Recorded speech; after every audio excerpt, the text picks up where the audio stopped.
ప్రభునందు ప్రియమైనటువంటి వాళ్ళారా, అపోస్తలుడైన పౌలు గారు కొరింథీ రాసినటువంటి మొదటి పత్రిక 8వ అధ్యాయంలో ఉన్నటువంటి మాటని మనం మాట్లాడుకుంటా ఉన్నాం. జ్ఞానం అని అసలు ఏమని, మనుషులు చెప్పిన జ్ఞానం ఏంటి, దేవుడు చెప్పే జ్ఞానం ఏంటి? పాత నిబంధనలో దేవుని లేఖనాల్లో జ్ఞానం అని దేనికి చెప్పబడింది? ఆ జ్ఞానం ఎవరిస్తారు ఏంటి అనేటువంటి విషయాల మీద మనం మాట్లాడుకుంటూ వచ్చాం. ఈరోజు అసలు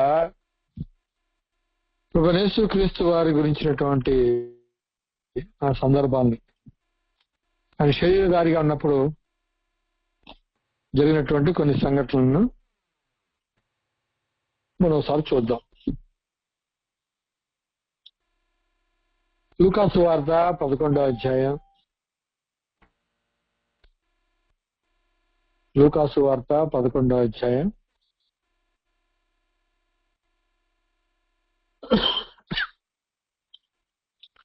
31వ వచనాన్ని మనం చదువుకుందాం.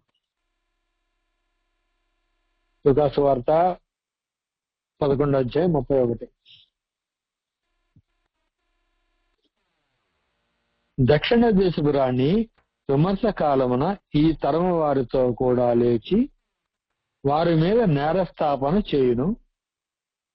ఆమె సొలొమోను జ్ఞానం వినుటకు భూమి అంతము నుండి వచ్చెను. ఇదిగో, సొలొమోను కంటే గొప్పవాడిక్కడ ఉన్నాడు.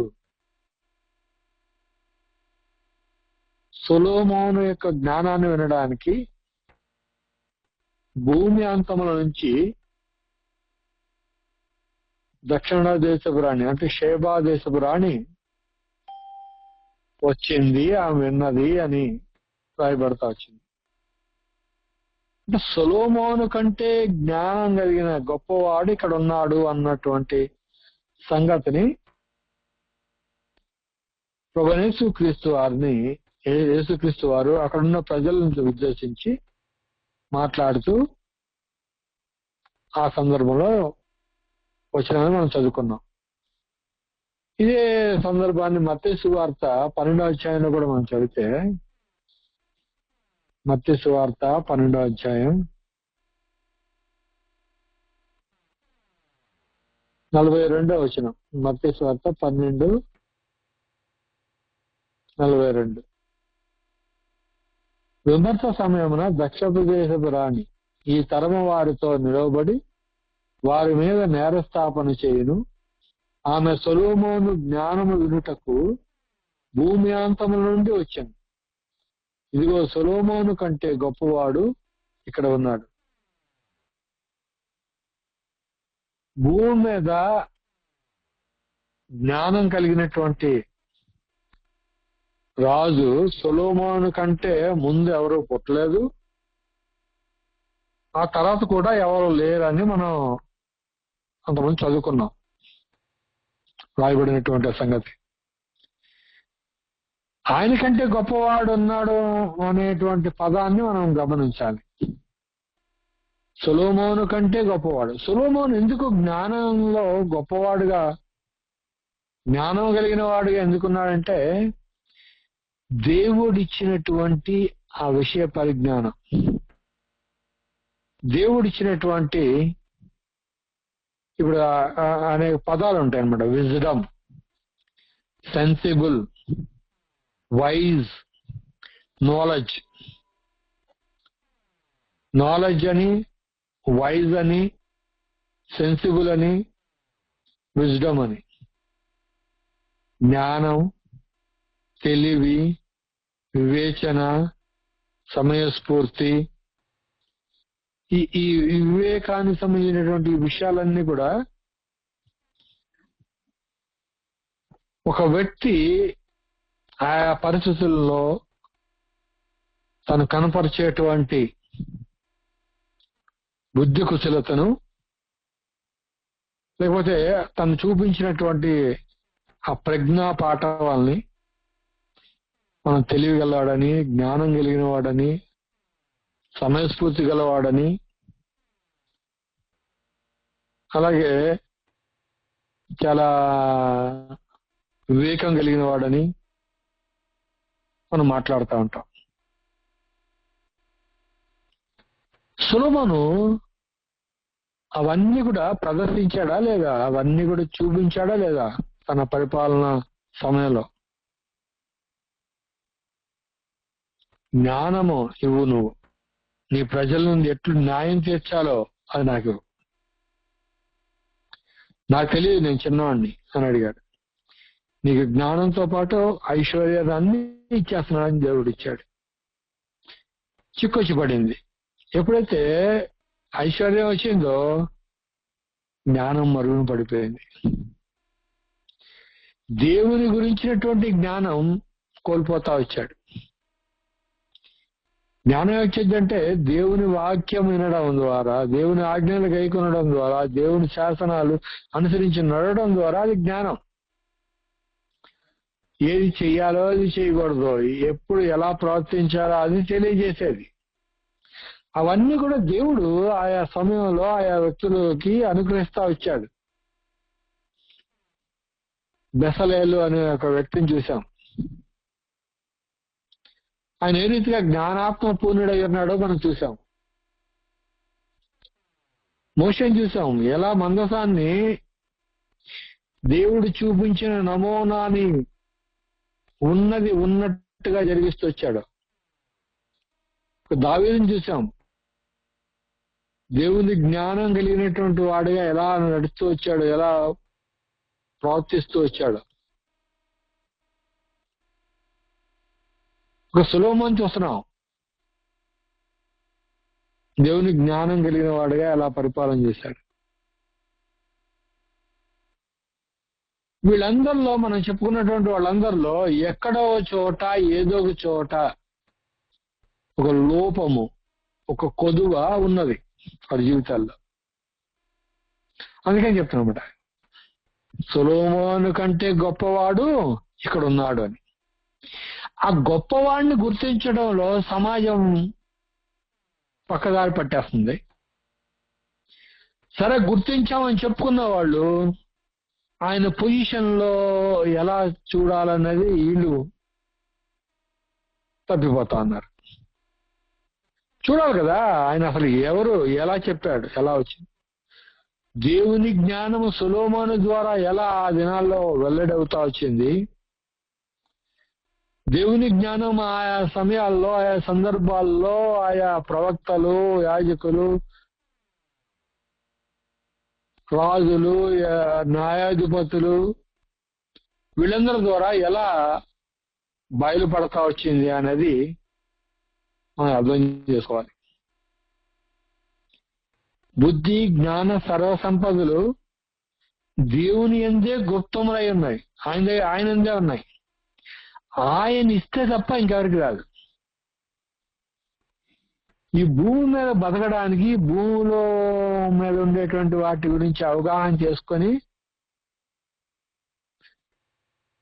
చదువుల్లో ముందుకెళ్ళి బతుకు తెరువు కోసమైనటువంటి ఈ ఉద్యోగాల్లో జ్ఞానం కలిగిన వాడు సంపాదించుకుంటున్నాడు అనే పదాలు మనం చూస్తూ ఉంటాం.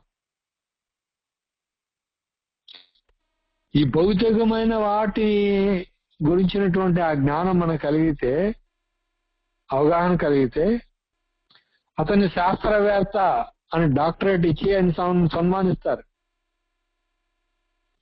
ఈ పదార్థం ఎక్కడి నుంచి వచ్చింది, దీని కారకం ఏది, దీన్ని ఎలా మనం మార్చొచ్చు, దీనివల్ల ఉపయోగాలు ఏంటి, దీనివల్ల నష్టాలు ఏంటి అని ఉన్నటువంటి వాటిని తెలుసుకొని తెలియజెప్పిన వ్యక్తిని శాస్త్రజ్ఞుడు అని చెప్పి మనం ఇచ్చాం. అసలు లేని దాన్ని, మనిషికి తెలియని దాన్ని, మనిషి చూడని దాన్ని దేవుని మాట ద్వారా విని స్పృశించి అర్థం చేసుకుని దాన్ని ఏమంటారంటే దాన్ని అనుభవించేవాళ్ళు, దేవుని రాజ్యం ఎలా ఉంటుందో అనుభవించిన అనుభవపూర్వకం ఉన్నవాళ్ళు పరలోక సంబంధమైనటువంటి ఆ దేవుని గురించినటువంటి విషయాలు చెప్తే ఇతను ఎంత గొప్ప శాస్త్రజ్ఞుడు అవ్వాలండి. ఒకసారి ఒక మాట చదువుదామండి. రోమాపత్రిక, అపోస్తుడైన పౌలు రోమిలకు రాసిన పత్రిక 11వ అధ్యాయం 33వ వచనం. 11వ అధ్యాయం 33వ వచనం. ఆహా, దేవుని బుద్ధి జ్ఞానముల బాహుళ్యము ఎంతో గంభీరము, ఆయన తీర్పులు శోధింపనెంతో అశక్యములు, ఆయన మార్గములెంతో అగమ్యములు. అంటే ఆ అడుగు జాడల్ని పట్టజాలం అవి ఎలా ఉన్నాయో చూడలేనంత, కనబడనంత గొప్ప మార్గాలు అవి. కంటికి కనబడవు, చెవికి వినబడవు, మనిషి హృదయాన్ని గోచరం కానటువంటి ఆ శ్రేష్టమైనటువంటి సంగతులు ఆయన ఆత్మ ద్వారానే తెలియజేస్తా వచ్చారు. మరొక దాని నుంచి మనం ఆ సోర్స్ తీసుకోలేం. మరి ఎక్కడా కూడా ఈ సమాచారం దొరకదు. కేవలం దేవుని మాట చెప్పబడుతున్నటువంటి, లేకపోతే అందరి చేత ఆమోదించబడినటువంటి ఈ దైవ గ్రంథంలోనే ఈ దేవుడిచ్చాడని ఎడ చెప్తారు అంటారు. ఈ దేవుడిచ్చాడని చెప్పడానికి ఉండేటువంటి శ్రేష్టమైనటువంటి లక్షణం ఏంటంటే, దేవుని జ్ఞానాన్ని మనిషికి ఎలా అందిపుచ్చుకోవాలో, ఎలా దాన్ని ఆ జ్ఞానాన్ని పొందాలో అది తెలియజేసేటువంటి పుస్తకం ఇది. మనిషి జ్ఞానాన్ని సంపాదించుకోవడానికి లోకంలో 1,00,000 పుస్తకాలు ఉన్నాయి. కొన్ని వేల లక్షల మంది రచయితలు ఉన్నారు. కానీ నిత్య జీవానికి సంబంధించినటువంటి ఆ దేవుని జ్ఞానాన్ని తెలియజేసేటువంటి ఏకైక పుస్తకం దైవ గ్రంథం. బిబ్లోస్, గ్రంథముల సంపుటి, పరిశుద్ధ గ్రంథం అని పిలువబడుతున్నటువంటి ఈ బైబిల్లోనే ఉంది. కాబట్టి ప్రియమైనటువంటి వాళ్ళ దేవుడి గురించినటువంటి అవగాహన కలిగిన వాళ్ళు ఎలా ప్రవర్తించారు గతంలో, అదే జ్ఞానం.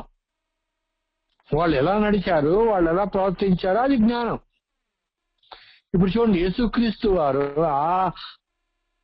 ఆ జ్ఞానం కలిగినటువంటి సొలొమోను కంటే గొప్పవాడు. ఎలా గొప్పవాడయ్యాడు అసలు? అది చదువుదాం. ఇక లూకాసు వార్త 2వ అధ్యాయం, 40వ వచనం. 2వ అధ్యాయం 40వ వచనం. బాలుడు జ్ఞానముతో నిండుకొనుచు ఆత్మలో ఎదిగి బలము పొందుచుండెను. ప్రియమైనటువంటి వాళ్ళరా, ఇక్కడ మీ బైబిల్లో మీరు కనుక జాగ్రత్తగా పరిశీలన చేస్తే, ఒకవేళ ఇప్పుడు వింటున్న మీకు దగ్గరలో బైబిల్ ఉంటే తీసి చూసుకోండి. బాలుడు జ్ఞానముతో నిండుకొనుచు ఆత్మలో ఎదిగి బలము పొందుచుండెను.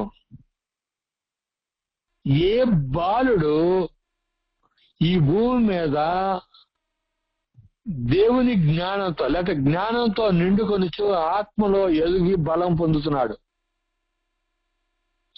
ఓ చిన్న పిల్లవాడికి నేర్పించడానికి అనేక రకమైనటువంటి పుస్తకాలు, అనేక రకమైనటువంటి విద్యను అభ్యసించడానికి కావాల్సినటువంటి అన్ని సమకూర్చి పెడుతున్నారు పేరెంట్స్. భూమి మీద బతకడానికి అది. కొంతమంది ఏంటంటే ఆ చదువు వారి జీవితంలో అక్కర కూడా రాదు. వారి జీవితంలో ఆ చదువు వల్ల వాళ్ళు ప్రయోజనం పొందదు, వేరే పని చేసుకుంటారు. నేను చాలాసార్లు చూస్తూ ఉంటాను. నా మట్టుకు నేను చదివింది ఏంటి, నేను చేస్తున్న ఉద్యోగం ఏంటి అనుకున్నా. 20 సంవత్సరాలు. నేను చదువుకుంది అకౌంట్స్, ఎంకామ్ చదివాం. కానీ నేను చేస్తున్నది 10వ తరగతి చదివేటువంటి క్వాలిఫికేషన్ ఉన్నటువంటి వాళ్ళు ఉద్యోగం చేసేటువంటి కండక్టర్ ఉద్యోగం. అంటే సంబంధం ఉండదు. కొంతమంది ఒకటి చదువుతారు, కొంతమంది ఇంకో పనులు ఇంకోటి చేస్తూ ఉంటారు. అవేమన్నా పనికొస్తున్నాయా అంటే ఉద్యోగం చేసినంత కాలం అట్లా అనుకుంటాం, ఇవి ఏమో బతకడానికి తప్ప ఏం పనికిరాదని. కానీ ప్రభునందు ప్రియమైనటువంటి వాళ్ళారా, ఆ జ్ఞానమే నీకు సంపూర్ణంగా, భూమి మీద ఉన్న జ్ఞానమే నీకు సంపూర్ణంగా బతకడానికి నీకు అక్కర రాదే అన్ని సమయాల్లో, అన్ని విషయాల్లో.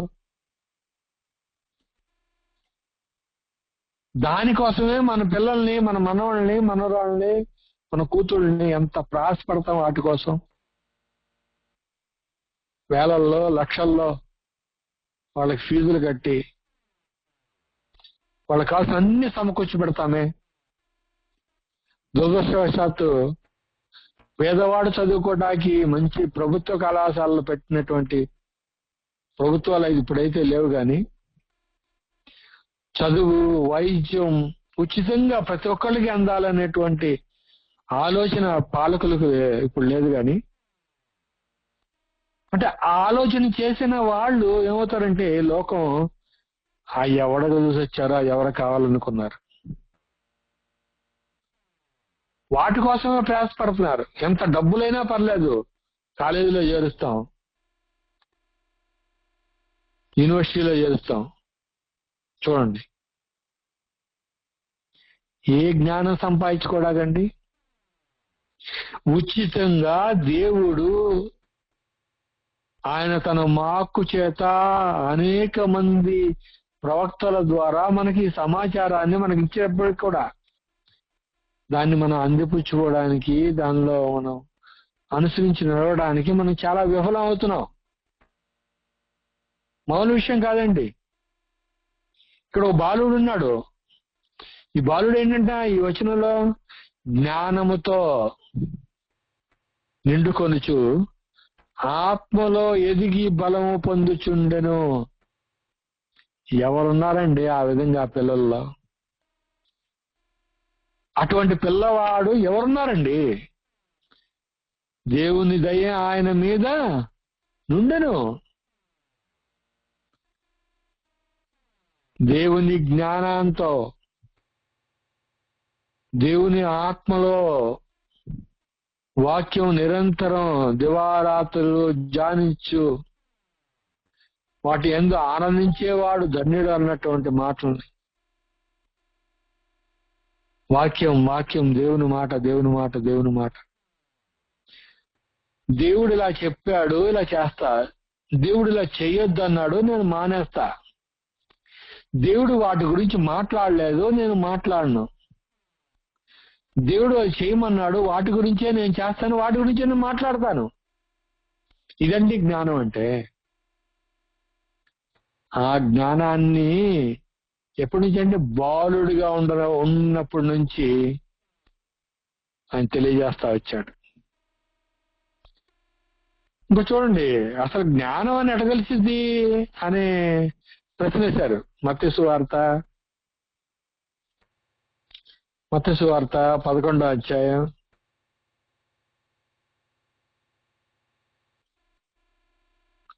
19వ వచనం.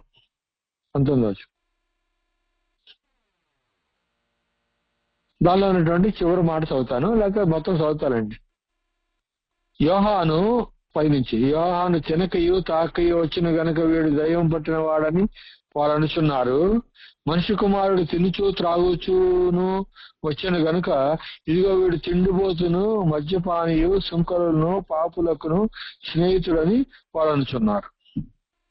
అయినను జ్ఞానము జ్ఞానమని దాని క్రియలను బట్టి తీర్పు పొందునను. క్రియ, నీ జ్ఞానము క్రియారూపకంగా ఉండాలి. నీ జ్ఞానము క్రియారూపకంగా ఉండాలి. ఊరికే అబ్బో నేను మాటలు చిలక పలుగుల్లాగా తెగ మాట్లాడేసి తర్వాత కార్య వచ్చినప్పుడు లేకపోతే నిజంగా పని జరిగించాల్సినప్పుడు తేలిపోతే అది ఉపయోగం ఉంది? అది జ్ఞానం ఎంత ఉపయోగం, ఎంత ఉంటే ఉపయోగం ఉంది?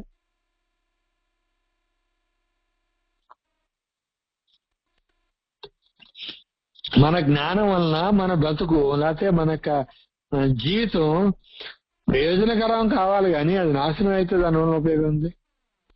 ఒకడు సర్వసుఖం సంపాదించుకుని వాడి ప్రాణం పోగొట్టుకుంటే వాడికి ఏం ప్రయోజనం? లోకంలో వాళ్ళంతా కూడా అదేగా ప్రయాసపడేది. మనం అదే ప్రయాసపడితే, మనం అదే ఆలోచన చేస్తే ఎట్లా? మనకి మిగిలినటువంటి లోకానికి తేడా ఉండద్దా? చూడండి, క్రియల వలన జ్ఞానము దాని క్రియల వలన తీర్పు పొందుతాడు. ఇది జ్ఞానం అని తీర్పు పొందుద్ది అంట.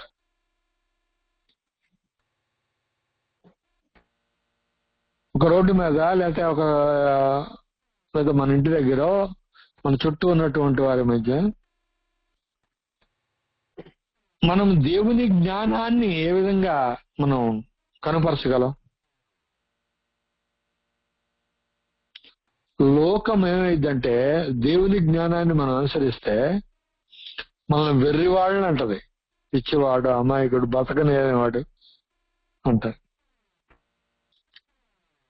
అదే మనుషుల దృష్టికి మంచిగా యోగ్యంగా జ్ఞానం కలిగిన వాడుగా మనం కనబడితే దేవుడు మనల్ని వెర్రివాడు అంటా ఉంటాడు. ఎలా తయారైపోయామంటే దేవుడు వెర్రివాడని అని అన్నా పర్లేదు, మనుషులు మాత్రం మనం అనకూడదు. మనకేం మాత్రం మనుషుల దగ్గర మనకు వాల్యూ పడిపోకూడదు. మనకి అందరూ గౌరవించాలి, మనల్ని అందరూ గొప్పగా చెప్పుకోవాలి. మన గురించి దేవుడు గొప్పగా చెప్పుకోవాలన్న విషయం మర్చిపోయేలాగా మనం బ్రతుకుతున్నామంటే మన క్రైస్తవ్యం ఎంత దిగజారిపోయింది, ఎంత పతనావస్థకి వెళ్ళిపోయింది చూడండి, అర్థం చేసుకోండి. ప్రభువు యేసుక్రీస్తు వారి పని ఆయన పని ఏంటంటే, ఆయనకి వచ్చిన మిషన్, ఆయనకి చెప్పినటువంటి అసైన్మెంట్ ఏంటంట చూద్దాండి ఒకసారి. లూకా సువార్త 1వ అధ్యాయం 17వ వచనం. లూకా సువార్త 1వ అధ్యాయం 17వ వచనం. మరియు అతడు తండ్రుల హృదయములను పిల్లల తట్టుకును అవిధేయులను నీతిమంతుల జ్ఞానమును అనుసరించుటకును త్రిప్పి యెహోవా కొరకు ఆయత్తపడి ఉన్న ప్రజలను సిద్ధపరచుటకై ఏలియా యొక్క ఆత్మయు శక్తియు గలవాడై ఆయనకు ముందుగా వెళ్ళును గనుక నీకు సంతోషమును మహానందమును కలుగును. అతడు పుట్టినందున అనేకులు సంతోషించరు. నేను పొరపాటు మాట్లాడినట్టున్నా. అంటే దేవుని వైపు తిప్పడానికి యోహాను ఎట్లా ఆయన ముందుగా ఉంటా వచ్చాడో ఈ మాటని మనం చాలా జాగ్రత్తగా పరిశీలన చేయాలండి. దేవుని యొక్క మార్గాన్ని లేదా దేవుడు చేసేటువంటి ఆ పనిని సిద్ధం చేయడానికై, చేసిన వ్యక్తికి సహాయపడేదాని కొరకై ఉన్నటువంటి ఈయన తండ్రుల హృదయములను పిల్లల తట్టుకును అవిధేయులను నీతిమంతుల జ్ఞానమును అనుసరించుటకు తిప్పి, జ్ఞానాన్ని అనుసరించడానికి తిప్పి ప్రభువు కొరకు ఆయత్తపడి ఉన్న ప్రజలను సిద్ధపరచుటకే ఏలియా యొక్క ఆత్మను కలిగి ఉన్నాడు అని చెప్పి, ఇది ఆయన ప్రభువు కొరకు సిద్ధపరిచేటువంటి ఆయన జ్ఞానం. ఇంకా యోహాను ఏ జ్ఞానాన్ని చూపించాడు? యోహాను జ్ఞానం చూపించింది ఏంటి? యోహాను దేవుని జ్ఞానాన్ని ఏదైనా చూపిస్తా వచ్చాడు. అనేక మంది దేవుని వైపు తిప్పడానికి తను మార్గాన్ని చూపించాడు. ఇదిగో నాకంటే వెనక వచ్చేవాడు నాకంటే గొప్పవాడు, ఆయన మీకు నేను నీళ్ళలో వచ్చాను కానీ ఆయన పరిశుద్ధాత్మలో నింపిస్తాడు, బాప్తిస్మం పరిశుద్ధాత్మతో నింపుతాడు, అగ్నితో నింపుతాడు, అగ్ని బాప్తిస్మం పొందుతాడు అని చెప్పాడు. మంచిది. మరి ప్రభువు వారి గురించినటువంటి చెప్పబడినటువంటి ఆ మాటలు కూడా ఒకసారి చూద్దామండి. ఆ మాటలు కూడా మనం చూద్దాం. అంటే మన తెలుగు బైబిల్లో 76 నుంచి ఉంటది, 76 నుంచి చదువుతూ ఉంటారు. మరియు ఈ మాట అక్కడ చెప్పినటువంటి జకరియా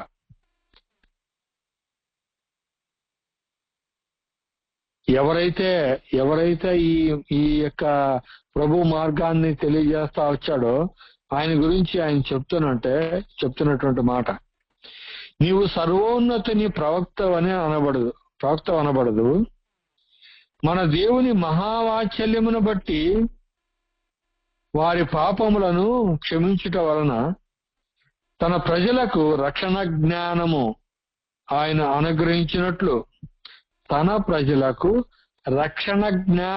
అనుగ్రహించినట్లు ఆయన మార్గములను సిద్ధపరచుటకై నీవు ప్రభువునకు ముందుగా నడుతువు. మన పాదములు సమాధాన మార్గములోనికి నడిపించినట్లు చీకటిలోను మరణ ఛాయలోను కూర్చున్న వారికి వెలిగిచ్చుటకై ఆ మహావాత్సల్యమును బట్టి పైనుండి ఆయన మనకు అరుణోదయ దర్శనం అనుగ్రహించెను. శిశువు ఎదిగి ఆత్మయందు బలము పొంది ఇశ్రాయేలునకు ప్రత్యక్షమగు దినం వరకు అరణ్యంలో ఉండు. కాబట్టి ప్రియమైనటువంటి వారు, సిద్ధపరచడానికి యోహాను గారు ఉన్నటువంటి ఆ మాటల్ని ఇప్పుడు 2 సందర్భాల్లో మనం చూసాం.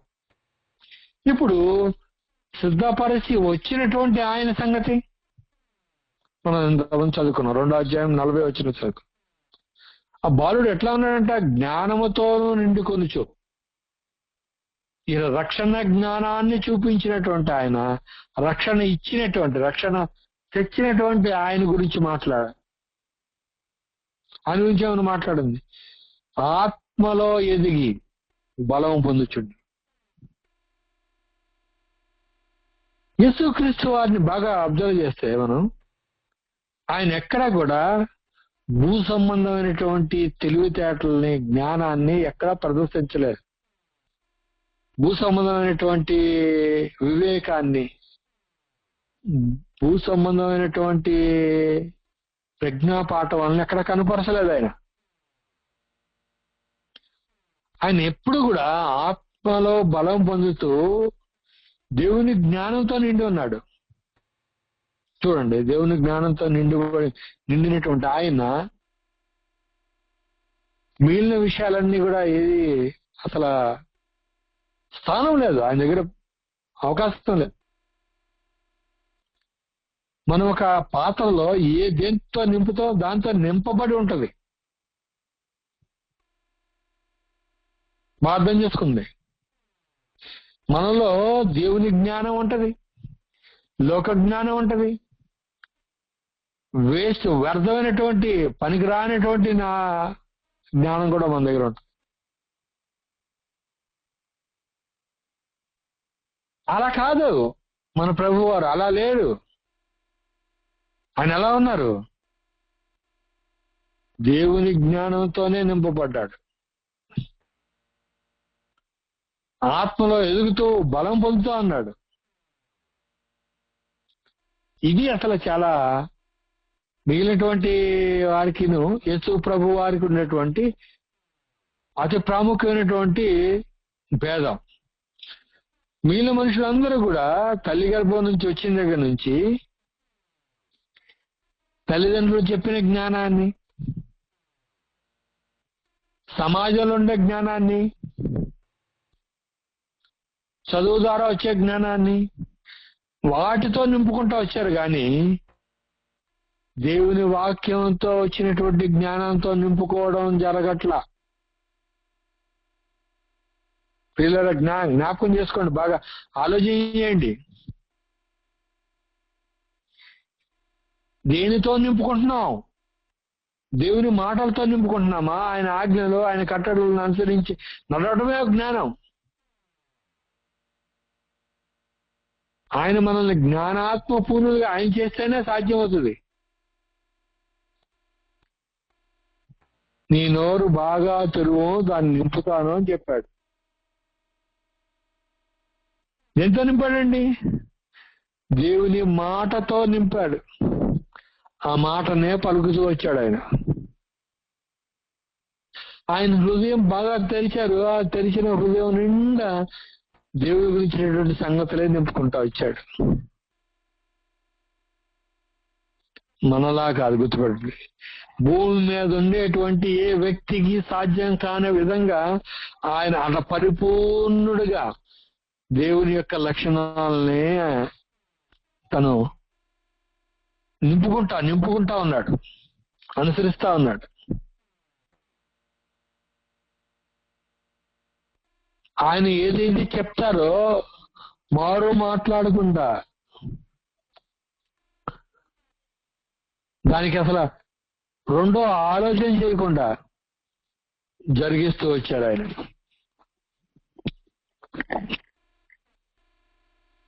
అబ్రాహాము ఎలా దేవుడికి స్నేహితుడయ్యాడు? దేవుడు మాట చెప్పాడు, ఇంకొకరు ఎవరితో సంప్రదించలేదు, అంతే వెళ్ళిపోయాడు మోరియా పర్వతం మీదకి కుమారుని చేసుకుని, అంతే.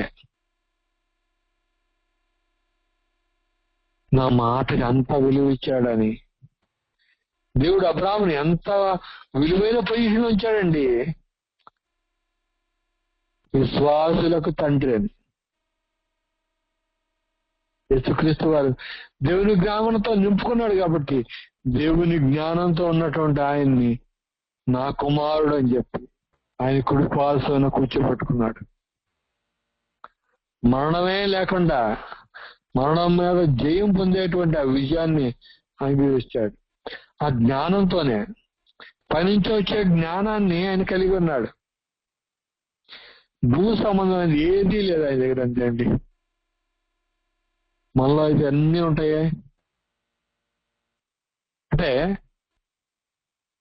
పరిపూర్ణతలో పూర్ణుడయ్యాడు. అది దేవుని జ్ఞాన విషయంలో పరిపూర్ణుడయ్యాడు. వీళ్ళ వాళ్ళకి ప్రభు వారికి తేడా అదే. అలా నింపుకున్నాడు కాబట్టి ఆయన్ని అంతగా హెచ్చించాడు దేవుడు. అంతకుముందు అలా నింపుకున్న వాళ్ళు లేరా? నింపుకున్న వాళ్ళు ఉన్నారు, కనిపిస్తున్నారు. కానీ వాళ్ళు ఎక్కడో దగ్గర ఏదో సమయంలో వాళ్ళు కొరత కనిపిస్తా ఉంది, లోపం కనిపిస్తా ఉంది. భక్తులైనటువంటి ప్రవక్తలే గాని, రాజులే గాని, నాయకులే గాని, న్యాయాధిపతులు ఎవరు చూసినా సరే లోపాలు కనిపించినాయి, అతిక్రమములు కనిపించినాయి. కానీ ప్రభు వారి దగ్గర ఏది కనిపించలే. కాబట్టి అటువంటి ఆయన్ని మనం, అటువంటి వ్యక్తిని, అటువంటి యేసు ప్రభు వారిని ఏదైతే అనుసరిస్తూ వచ్చాడో అలా మనం ఉండాలని మనకు మాదిరిగా ఉంచారు దేవుడు. నీకు ఒక సంగతి తెలియదు, నీకు ఇచ్చిన లెక్క తెలియదు, అభ్యాసంలో ఎలా చేయాలో తెలియదు. ఎగ్జాంపుల్ గా ఒక లెక్క ఇస్తారన్నమాట సాల్వ్ చేసి ప్రతి టెక్స్ట్ బుక్ లో. జాగ్రత్తగా గమనించండి ప్రియులారా. అది చూసుకుంటూ మిగిలినటువంటి లెక్కలు చేయాలి అభ్యాసంలో, లెక్కల్లో. అలానే ఒక సైన్స్ కూడా అంతే. సైన్స్ కూడా ఏదైనా సరే, గణితం ఏంటి, సైన్స్ ఏంటి, ఏదైనా సరే ఒక నమూనా ఉండాలి. ఒక నమూనా ఉంటే దాని ప్రకారం చేయాల. మొట్టమొదటి డ్రాయింగ్ ఉండాలి. డ్రాయింగ్, డ్రాయింగ్ ప్రకారం ఆ వర్క్ చేస్తారు. కొంచెం ఇంజనీరింగ్ నాలెడ్జ్ ఉన్న వాళ్ళకి తెలిసింది. మనలో ఆ ఫ్రేమ్, అది ఆ వస్తువు ఎలా ఉందో మనకు తెలియకుండా దాన్ని ఎలా మనం రూపించగలం, ఎలా తయారు చేయగలం, మనకి ఎలా డెమో ఇస్తారో, శాంపుల్ గా ఎలా ఇస్తారో, ట్రయల్ రన్ ఎలా ఇస్తారో, ఈ వెహికల్ మంచిదేనా, ఒకసారి టెస్ట్ డ్రైవ్కి వెళ్ళి రావచ్చా, వెళ్ళండి అని ఇస్తారు. ఈ వండిన పదార్థం బాగుందా, ఒకసారి టేస్ట్ చేసి చూస్తామండి, ఇస్తారా, కొంచెం ఇవి తీసుకోండి అని ఇస్తారు. ఈ డ్రెస్ వేసుకుంటే బాగుంటుందా లేదా, వేసుకోండి, ట్రయల్ రూమ్కి వెళ్ళి ధరించి ఒంటి మీద వేసుకొని చూసుకోండి, మీకు నచ్చితే తీసుకోండి. ఆభరణాలంటే ప్రతిదీ ఈ లోకంలో వీటి గురించినటువంటి మంచి అవగాహన ఉంటుంది మనకి. నిత్య జీవితానికి ఒక శాంపిల్ మనకి యేసు ప్రభు వారు మాదిరి. అదే ఆయన అడుగు జాడల్లో ఇలా ఉండు నీకు నిత్య జీవిస్తాను దేవుడు అంటే, అలా ఉండకుండా అలా ఇస్తాడండి. దేవుడు ఇలా ఉండమంటే మనం అలా ఉండబోతే ఎలా అండి? ఏ జ్ఞానం కోసం ప్రయాసపడుతున్నాం, ఏ జ్ఞానం కోసం మనం ప్రాకులాడుతున్నాం? యేసు ప్రభు వారు అన్నారు, నా తండ్రి చిత్తమును నెరవేర్చుటయే, నా ఇష్టాన్ని కాదు దేవుని చిత్తాన్ని నెరవేర్చా. ఆయన నా తండ్రి అని ముందు అనలేదండి, ఈయన నా కుమారుడు అని ఆయన చెప్పిన తర్వాతే ఆయన ఆ పదాన్ని వాడారు. దానికి ఎవరో మనుషులు చెప్పింది మనుష్య జ్ఞానాన్ని నేర్పించేటువంటిది ట్రినిటీ అని, త్రియేకత్వం అని, వీటిలో పడిపోయాం మనం అంతా కూడా. కొన్ని వచనాలే మార్చిపోవడం జరిగింది. అంటే దేవుని జ్ఞానం మనకి మన మనోనేత్రాలకి స్పష్టంగా రాకుండా మసకపారేలాగా, కనిపించి కనపడినట్టుగా, తెలిసి తెలియబడినట్టుగా అట్లా మార్చి పడేశారండి. ఇది మనం చూసుకోవద్దా? ఇది మనకి అవసరం కాదా? దేవుని గురించిన జ్ఞానం చాలా అవసరం.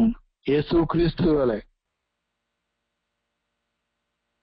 ఆయన జ్ఞానాన్ని ఇచ్చినటువంటి ఆయన్ని, ఆ దేవుణ్ణి వదిలేసి దేవుని జ్ఞానాన్ని చూపించిన ఆయన్ని దేవుడిగా మనం కొలిసేటువంటి విచారకరమైనటువంటి పరిస్థితుల్లో క్రైస్తవం ఎండిపోయింది.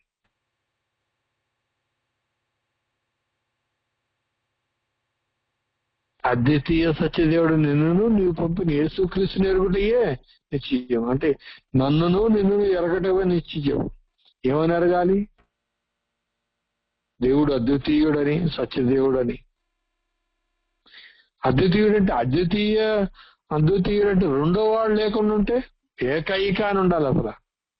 వాస్తవంగా అయితే, ఓ తండ్రి నీవు ఏకైక దేవుడు అని, ఒకానొక దేవుడు అని, ఒకే ఒక దేవుడు, ఒకానొక కాదు, ఒకే ఒక దేవుడు అని ఉండాల్సిన చోట వేరే పదాలు పెట్టేశారే. అంటే దేవుని జ్ఞానాన్ని కలిగినటువంటి యేసుక్రీస్తు వారిని, ఆయనకి దేవుడికి జ్ఞానం ఉంది, ఈయనకి జ్ఞానం ఉంది, ఆయనకి వివేకం ఉంది, ఈయనకి వివేకం ఉందని అందరికీ ఎందుకు ఉన్నట్లేదు? ఈ జ్ఞానం అందరికీ లేదే. దేవుడు ఇచ్చిన జ్ఞానం లేదు అందరికీ. లేకపోవటం వల్లనే ఇష్టం వచ్చినట్టు సిద్ధాంతాలు వారి ఇష్టం వచ్చినటువంటి వాటికి తిరిగిపోతున్నారు. ఈ భూమి మీద బతికే దాని కొరకే ప్రయాసపడుతున్నారు తప్ప నిత్యత్వాన్ని చేరేటువంటి వాటి కోసం ప్రయాసపడట్ల. ఇది మౌన విషయం కాదండి, మౌన విషయం కాదు. మనం ఖచ్చితంగా ఆలోచించాల్సింది, క్రీస్తు అడుగు జాడల్లో నడిస్తేనే మనకి శత్రువు అయినటువంటి అపవాదిని మనం తలని చితక్కొట్టి విజయోత్సాహం పొందుతాం. నువ్వెంత గొప్ప బైబిల్ పండితుడు అయినా, నీకెంత గొప్పగా బైబిల్ తెలిసినా సరే, క్రీస్తు మాదిరి జీవితం లేకపోతే జ్ఞానం అని దాని క్రియల వలన తీర్పు పొందును. మర్చిపోద్దండి. అది తెలిస్తే సరిపోదు, నేను చూపించాలి. ప్రభువారు చూపించి వెళ్ళారు. ప్రభువారు చూపించారు. యేసు ప్రభువారు. ఆలోచించండి. ఆ సరైనటువంటి పదాలు యెషూవా మెస్సియా మనకు చూపించినటువంటి ఆ మార్గదర్శకులు మనం వెళ్ళొద్దా? ఎందుకని మనము ఆయన దేవుని కుమారుడు అండి, ఆయనలాగా మనం ఎలా బతుకుతాం అంటారేంటి? ఆయనలాగా మనం ఉండడం సాధ్యం కాదంటారేంటి? దేవుడు ఆయనలాగా ఉంటేనే అని చెప్తుంటే ఆ జ్ఞానమే, అది తెలుసుకోవడమే. ఆ నిత్య జీవం అనడానికి కావాల్సినటువంటి వాటిని తెలుసుకోవడమే జ్ఞానం. ఈ భూమి మీద ఇంక మీలేవి వాటికి సాటి రాదండి. అదే జ్ఞానం. అది యేసుక్రీస్తు వారి దగ్గర మనకు కనిపిస్తుంది. చూడండి, ఆకలిగా ఉన్నప్పుడు అయ్యా నీకు ఆహారం సిద్ధపరిచామంటే, మీకు తెలియని ఆహారం నాకుంది, నా తండ్రి పని ముట్టించడమే నాకు ఆహారం. చూడండి, నిన్ను వాళ్ళు అలా అన్నారు, వీళ్ళు ఇలా అన్నారు అంటే వాళ్ళు అలా ఎందుకన్నారు అని ఎక్కడ ఆగలేదే. వారి కుయుక్తులు ఎరిగి, వారి ఆంతర్యం ఎరిగి, వారి ఆలోచనలు ఎరిగిన వాడుగా దేవుడు ఏది పలకమంటే అదే పలికాడు. అదే మనం అయితే తెలిస్తే ఏటవాడు మన గురించి ఇలా అనుకుంటున్నాడు అని మనకి కొంచెం అన్న తెలిస్తే మనం ఆ వ్యక్తి మీద విరుచుకుపడిపోతాం. కానీ ప్రభువారు అట్లా ఎక్కడా కనబడలా. తన జీవితంలో మనం ఎక్కడ చూడం. అంతే,